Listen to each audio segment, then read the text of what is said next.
Today, we're talking about something a little quieter. It's not about the big, dramatic goodbye. It's about that slow, silent fade. You know, the one that highly perceptive people sometimes make when they withdraw from social situations. We're going to dig into exactly why that happens. So let me ask you, have you ever just felt that need to quietly pull back? Or maybe you've been on the other end of it, where a friend just sort of slowly fades out of your life. It's a confusing feeling, right? No matter which side you're on, we're going to look at it from both angles today. So, what does this quiet fade even look like in real life? Because it's definitely not a big fight or some dramatic falling out. It's way more subtle than that.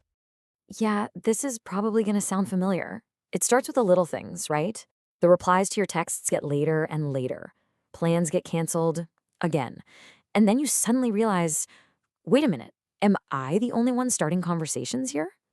They might be right there in the room with you, but you can just feel that the energy, that real engagement, it's just not there anymore.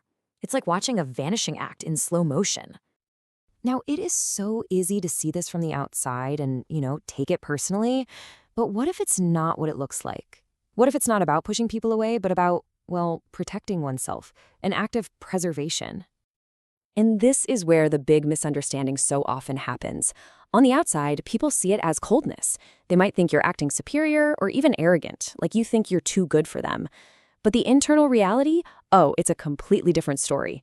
Inside, it's about dealing with this intense mental workload of, well, deep processing. It's about fighting off a deep cognitive fatigue and just being exhausted from constantly having to wear a social mask.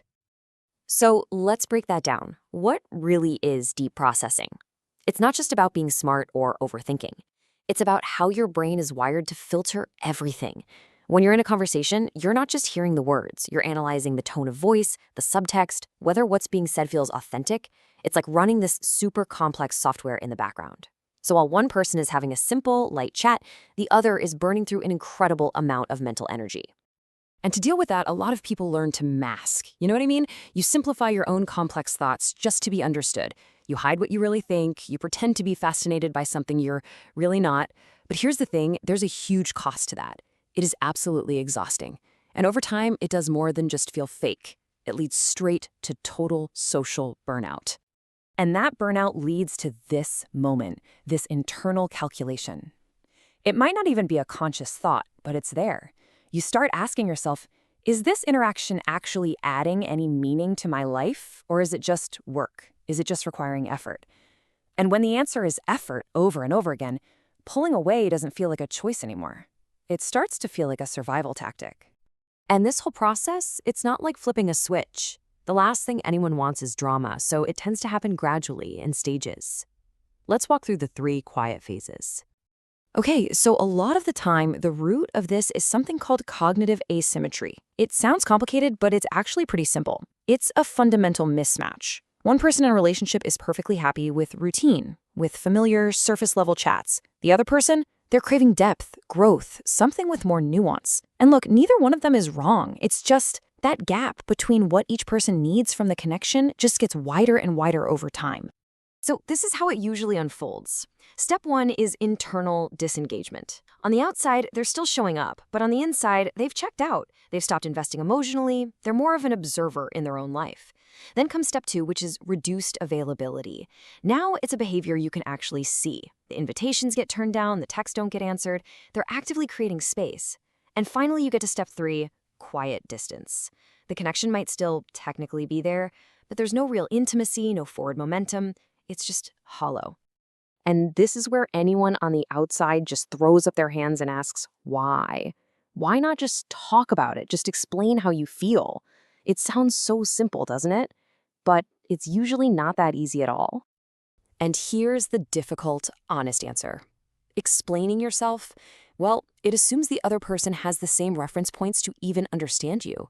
And after you've tried enough times, after you've tried to explain your need for depth to someone who just doesn't see the world that way, you start to realize something. Silence actually feels kinder. It feels less exhausting than trying to explain yourself yet again, only to be misunderstood. Okay, so this is a really important distinction we have to make. When someone withdraws like this, the goal isn't loneliness.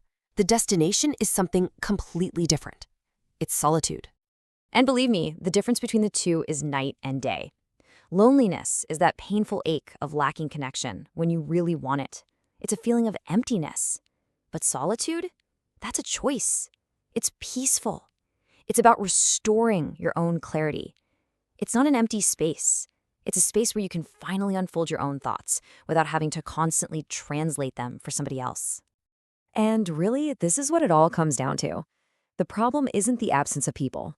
Perceptive individuals are often surrounded by others. The problem is the absence of resonance, that feeling of being on the same wavelength with someone, the feeling of a connection that gives you energy instead of just taking it away. So what happens is you naturally start practicing a kind of emotional efficiency. You become really aware of your own mental and emotional energy, and you just stop spending it everywhere. You start investing it where it truly counts, in a few relationships that offer that genuine depth, that real alignment.